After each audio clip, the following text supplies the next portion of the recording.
जब राष्ट्रवाद उफान मारता है तो आप अपने पड़ोस के एक देश का नाम लेते हैं जो दुश्मन देश है, बिल्कुल ठीक बात है, लेकिन आपकी राष्ट्रभक्ति किसी दूसरे देश का नाम लेकर के साबित नहीं होगी।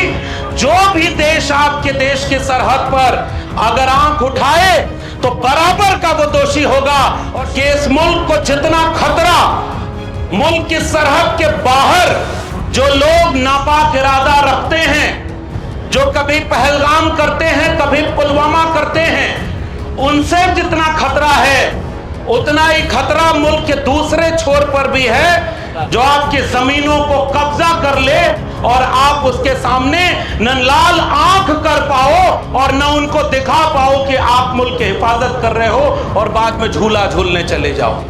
जिस मुल्क में देश का प्रधानमंत्री बोलता हो कि कपड़ों से पहचान लो, जिस मुल्क में एक तबका एक धर्म देख करके ये तय किया जाए कि कौन देशभक्त है कौन नहीं है, उससे पूछा जाए, उनके सामने जो लोग मजहब के नाम पर बांटे वीर अब्दुल हमीद जैसे नामों को बड़े अक्षरों में लिखवाना, जो जिंदा हुए पैदा हुए तब भी इसी मिट्टी में और इसी मिट्टी के लिए कुर्बान हो गए, ऐसे लोग किसी दूसरे की सर्टिफिकेट के मोहताज नहीं है कि वो देशभक्त हैं या उनकी कौम देशभक्त है कि नहीं है। कि ये केवल एक शहीद को याद करने का मंच नहीं है, उन तमाम लोगों को याद करने का मंच है जिन्होंने इस मुल्क को आजादी दिलाने में अपनी कुर्बानी दी है, और तब भी न जात देखा न मजहब देखा, इस मुल्क से मोहब्बत थी तो उन्होंने इस मुल्क की हिफाजत और इस मुल्क को आजाद करने में अपनी कुर्बानी दी थी। केवल हथियार बंदूक और ये जीप जो प्रतीक बन करके यहाँ पर है, इसकी बंदूक से तोप को नहीं मारा, उन तमाम लोगों के नापाक मंसूबों को अपने हौसले और इरादे से वो ढकेला था पीछे, इसलिए हम उन्हें याद कर रहे हैं, उस शहीद को याद कर रहे हैं जिसके हौसले में दम।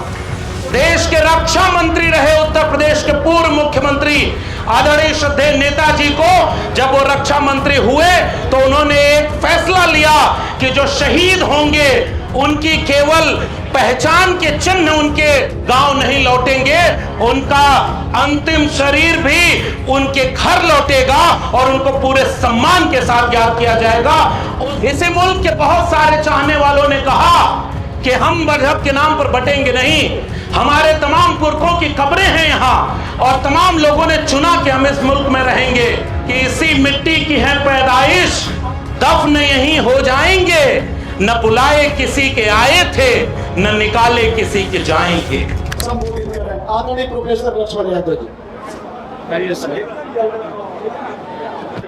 ए दामपुर के भाइयों, ये लक्ष्मण यादव हैं जो समाजवाद का आवाज बुलंद किए, दिल्ली यूनिवर्सिटी ने निकाला है, वही लक्ष्मण है। इनके विचार बहुत बहुत धन्यवाद संचालक महोदय, आदरणीय जिलाध्यक्ष जी, मंच पर बैठे हुए हम सब के बहुत चहेते युवाओं के, किसानों, मजदूरों की, समाजवाद और सामाजिक न्याय की आवाज आदरणीय धर्मेंद्र यादव जी, और सम्मानित मंच, आज मैं पहली बार इस ऐतिहासिक दामोपुर की मिट्टी पर आया हूं और पूरी आयोजन समिति का मैं शुक्रिया अदा करता हूं कि इतने शानदार आयोजन में हम लोग ऐसे वक्त में इस आयोजन में इकट्ठा हुए हैं जो एक किस्म से इम्तिहान की घड़ी।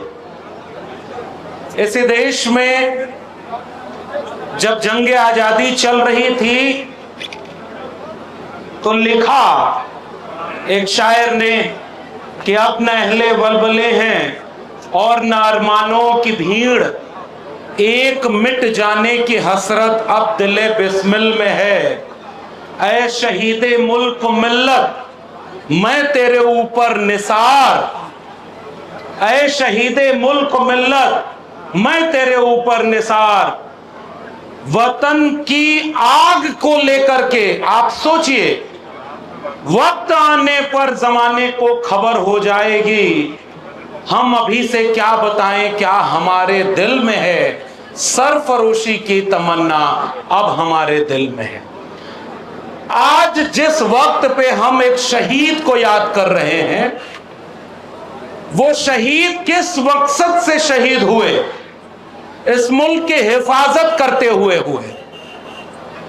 और इस मुल्क में इस बात के लिए जब बाबा साहब डॉक्टर अंबेडकर का संविधान बना तो उसने इस मुल्क के हर बाशिंदे को बराबर का हक दिया था। कोई गरीब अमीर छोटा बड़ा नहीं, जात और मजहब के नाम पर कोई बड़ा शहरी और छोटा शहरी नहीं, सब इस मुल्क से मोहब्बत करने वाले लोग थे।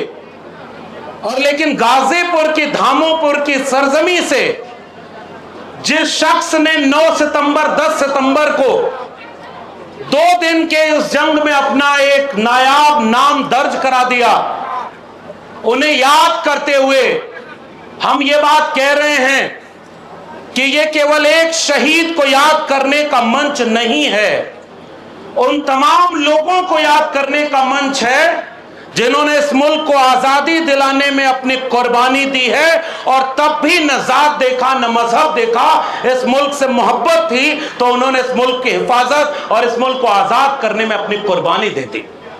और जब कुर्बानी देने के बाद एक मुल्क का आईन बना, एक दस्तूर बना कि सब बराबर होंगे, उसके बाद भी अगर मुल्क की सरहद के बाहर से हमला हुआ तो इस मुल्क के हर बाशिंदे ने यह तय किया कि इस मुल्क की सरहद की हिफाजत के लिए हमें अपनी जान की कुर्बानी भी देनी होगी तो कुर्बानी देंगे।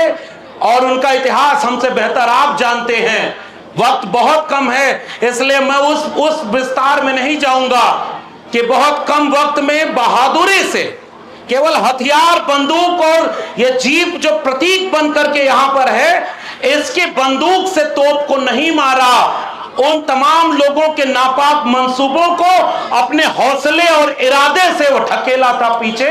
इसलिए हम उन्हें याद कर रहे हैं, उस शहीद को याद कर रहे हैं जिसके हौसले में दम। मगर जाते जाते हम ये बात कहना चाहते हैं कि इस मुल्क को जितना खतरा मुल्क की सरहद के बाहर जो लोग नापाक इरादा रखते हैं, जो कभी पहलगाम करते हैं, कभी पुलवामा करते हैं, उनसे जितना खतरा है उतना ही खतरा मुल्क के दूसरे छोर पर भी है, जो आपकी जमीनों को कब्जा कर ले और आप उसके सामने न लाल आंख कर पाओ और न उनको दिखा पाओ कि आप मुल्क की हिफाजत कर रहे हो और बाद में झूला झूलने चले जाओ। मैं याद करना चाहता हूं इस मंच से देश के रक्षा मंत्री रहे उत्तर प्रदेश के पूर्व मुख्यमंत्री आदरणीय श्रद्धेय नेताजी को, जब वो रक्षा मंत्री हुए तो उन्होंने एक फैसला लिया कि जो शहीद होंगे उनकी केवल पहचान के चिन्ह उनके गांव नहीं लौटेंगे, उनका अंतिम शरीर भी उनके घर लौटेगा और उनको पूरे सम्मान के साथ याद किया जाएगा।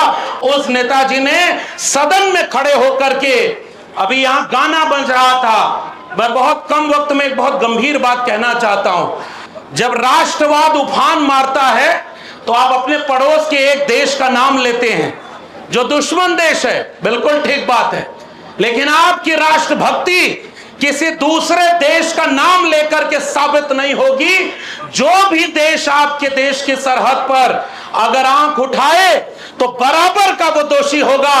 और श्रद्धेय नेताजी ने सदन में खड़े होकर के कहा था, बड़ा दुश्मन वो नहीं है जो मजहब के नाम पर बटा हमारे साथ लेकिन बर्बाद हो गया, बड़ा दुश्मन वो है जो बाजार भी आपके घर में खोल लिया और आपकी जमीन भी कब्जा करने के लिए सबसे ज्यादा सरहदें चीन से जुड़ती हैं और चीन से आंख मिला करके आपको उससे हिफाजत मुल्क की करनी हो।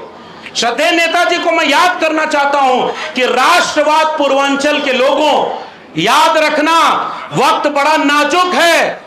जिस मुल्क में देश का प्रधानमंत्री बोलता हो कि कपड़ों से पहचान लो, जिस मुल्क में एक तबका एक धर्म देख करके यह तय किया जाए कि कौन देशभक्त है कौन नहीं है, उससे पूछा जाए, उनके सामने जो लोग मजहब के नाम पर बांटे वीर अब्दुल हमीद जैसे नामों को बड़े अक्षरों में लिखवाना, जो जिंदा हुए, पैदा हुए तब भी इसी मिट्टी में और इसी मिट्टी के लिए कुर्बान हो गए। ऐसे लोग किसी दूसरे की सर्टिफिकेट के मोहताज नहीं हैं कि वो देशभक्त हैं या उनकी कौम देशभक्त है कि नहीं है। ये बात मैं यहां से कहना चाहता हूं। आपके गांव में गाने बजते हैं, अभी बच्चे यहां कार्यक्रम कर रहे थे, उन गानों में भी केवल एक मुल्क का नाम लिया जाए। मुल्क की हिफाजत तो सब तरफ से करनी है। पड़ोस के जो मुल्क संविधान नहीं था तो आग लग रही है, बगल में एक नेपाल नामक देश है, वो जल रहा है। इस मुल्क को बाबा साहब डॉक्टर अंबेडकर ने एक बहुत खूबसूरत संविधान दिया कि इस मुल्क में जमहूरियत है, उसकी हिफाजत करना, सरहद के बाहर वाले उन तमाम लोगों से भी हिफाजत करना और सरहद के भीतर वालों से भी करना है। लेकिन भीतर जो लोग मजहब के नाम पर बांटे, उनसे सजग रहना। इसी गाजीपुर की जमीन के एक बड़े साहित्यकार राही मासूम रजा थे, और रजा साहब ने एक बड़ा उपन्यास लिखा है। उसमें एक जिक्र मिलता है कि जब बंटवारा हो रहा था मुल्क का, कुछ लोग चाहते थे कि मजहब के नाम पर हम मुल्क अलग बनाएंगे। इसी मुल्क के बहुत सारे चाहने वालों ने कहा कि हम मजहब के नाम पर बटेंगे नहीं, हमारे तमाम पुरखों की कब्रें हैं यहाँ, और तमाम लोगों ने चुना कि हम इस मुल्क में रहेंगे। तो जब वहां कहा एक गांव के आदमी से कि साहब सुनते हैं आपको भी जाना पड़ेगा पड़ोसी मुल्क, तो उन्होंने लिखा कि इसी मिट्टी की है पैदाइश, दफन यहीं हो जाएंगे, न बुलाए किसी के आए थे, न निकाले किसी के जाएंगे।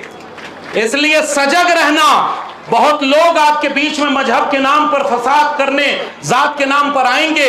जितने राष्ट्रभक्ति इस मिट्टी में है, और गाजीपुर के लोगों यहां इतने नौजवान हैं, एक गांव ही नहीं पूरा गाजीपुर ही वीरों की धरती है। हमारे मित्र कहा करते थे कि उसे केवल गाजीपुर मत कहिए, शहीदी धरती गाजीपुर के रूप में याद करिए।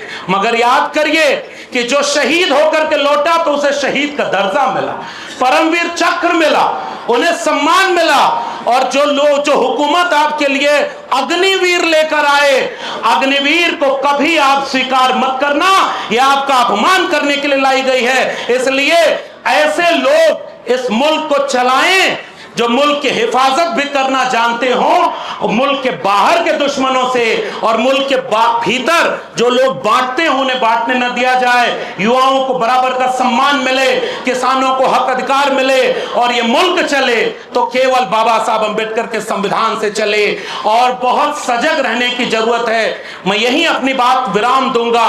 बहुत सम्मानित मंच है आदरणीय धर्मेंद्र यादव जी, इलाहाबाद के विश्वविद्यालय से लेकर सड़क से सदन तक वो हमेशा हक हुकूक की लड़ाई लड़ते रहे हैं, उनको हम सुनेंगे। मगर मैं परवेज भाई को, पूरी आयोजन समिति को और इस गाजीपुर की धरती से तमाम लोगों का, आदरणीय अफजाल जी यहाँ पर नहीं हैं, उन्होंने ही निवेदन किया था कि आप वहां जरूर आइएगा। मैं इस मंच से उन्हें भी याद करता हूं और पूरी आयोजन समिति को शुक्रिया अदा करता हूं।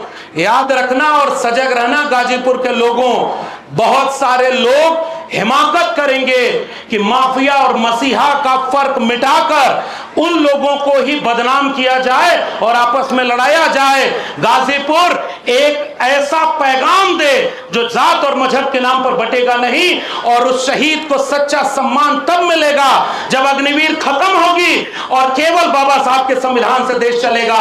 बहुत बहुत शुक्रिया। वीर अब्दुल हमीद अमर रहें, हमारे तमाम शहीद अमर रहें। जय भीम, जय मंडल, जय समाजवाद, इनकलाब जिंदाबाद।